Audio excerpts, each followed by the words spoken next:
আসসালামু আলাইকুম। জান্নাতে এমন নিয়ামত আছে যা কোনো চোখ কখনো দেখেনি, কোনো কান কখনো শোনেনি, এমনকি কোনো মানুষের কল্পনাতেও আসেনি। সুবহানাল্লাহ। তাহলে জান্নাত আসলে কেমন?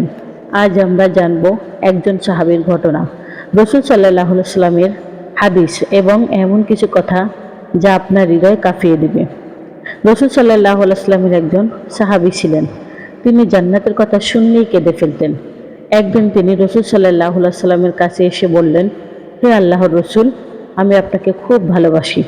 দুনিয়াতে তো আপনার কাছে থাকতে পারি, কিন্তু জান্নাতে যদি আপনার মর্যাদা অনেক উপরে হয়, তাহলে আমি কিভাবে আপনাকে দেখব? এই কথা বলতে বলতে সাহাবীর চোখে পানি চলে এলো। কারণ তিনি জান্নাতের চেয়ে বেশি ভালোবাসতেন রাসূল সাল্লাল্লাহু আলাইহি ওয়াসাল্লামের সঙ্গকে।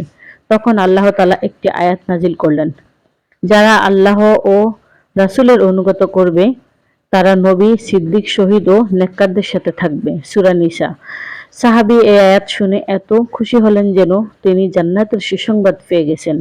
কারণ জান্নাতের সবচেয়ে বড় নিয়ামত শুধু ফলমূল নয়, সবচেয়ে বড় নিয়ামত হলো আল্লাহর প্রিয় বান্দার সঙ্গে থাকা।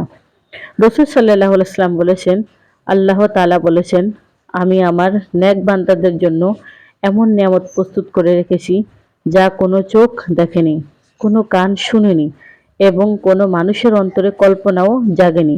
সহিহ বুখারী ও মুসলিম।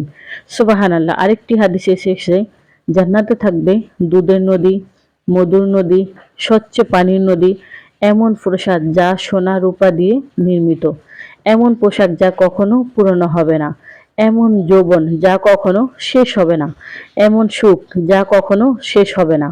আজকের জীবনের শিক্ষা, প্রিয় ভাই ও বোনেরা, আমরা দুনিয়ার জন্য কত কষ্ট করি, একটা বাড়ির জন্য, একটা চাকরির জন্য, একটু সুখের জন্য, কিন্তু জান্নাতের তার জন্য আমরা কতটুকু চেষ্টা করি? যে জান্নাতের একটি ছোট জায়গা পুরো পৃথিবী ও পৃথিবীর সবকিছুর চেয়ে উত্তম। তাই আজ থেকেই নামাজের যত্ন নেই, কোরআন পড়ি, গুনাহ থেকে দূরে থাকি, মানুষের উপকার করি। কারণ দুনিয়া কয়েকদিনের, কিন্তু জান্নাত চিরদিনের। হে আল্লাহ, আমাদেরকে জান্নাতুল ফেরদাউস দান করুন। আমাদের পিতামাতা, পরিবার এবং সকল মুসলমানকে জান্নাত নসিব করুন। আমিন ইয়া রব্বুল আলামিন।